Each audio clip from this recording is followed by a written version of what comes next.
So did you find like because you are like helping lots of seniors to find their home. So most of the time, what is the most common financials they have like they almost pay out of pocket or they have some kind of insurance?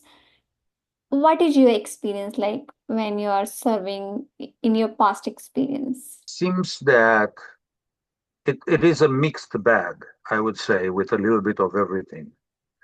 There's a percentage of people with insurance, people who invested throughout their lives.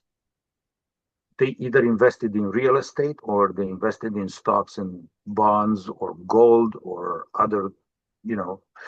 But there are also a large number of people that their only uh, source of money to cover their stay and care in a senior living place, it is their house, their home. And there are quite a few people that they purchased the home they live in or they've been living in the last 50 years, a home that 50 years ago they purchased for $30,000 or $50,000 30 years ago. And now if they sell it, they can sell it for 1.5 million. So that house, it is the source of their uh, financial backup, so to speak. They sell the house and they use the money for their elder days to live in a senior living, senior care place. Yeah, that is quite common in the greater Seattle area. Yeah.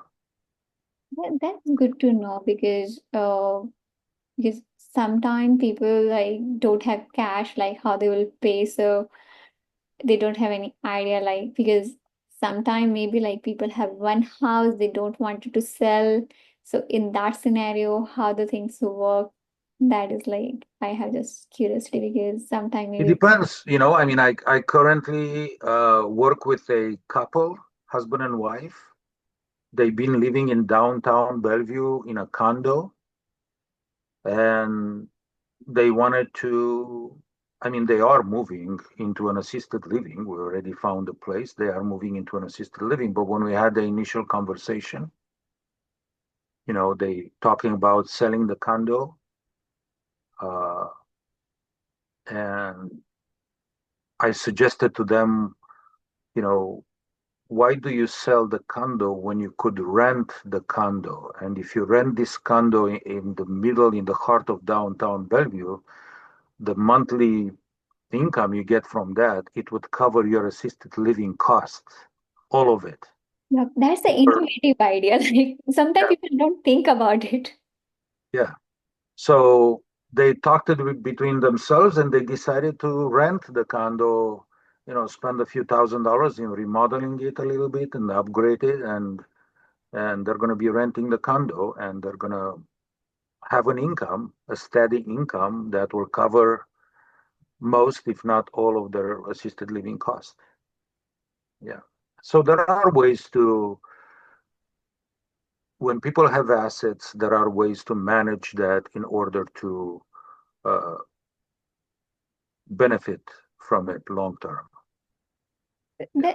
That's like so nice because that is I think the people would like to prefer to expert because most of the time people have confusion like how they will manage the finance when they looking for these kind of services or these kind of facilities because they think like they don't have money but actually they have money but they don't know like how to utilize it.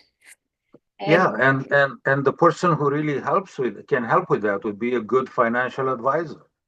And but this is one of the services that I provide. It's not just placement, but if somebody needs a good real estate agent, I can make a couple recommendations. If someone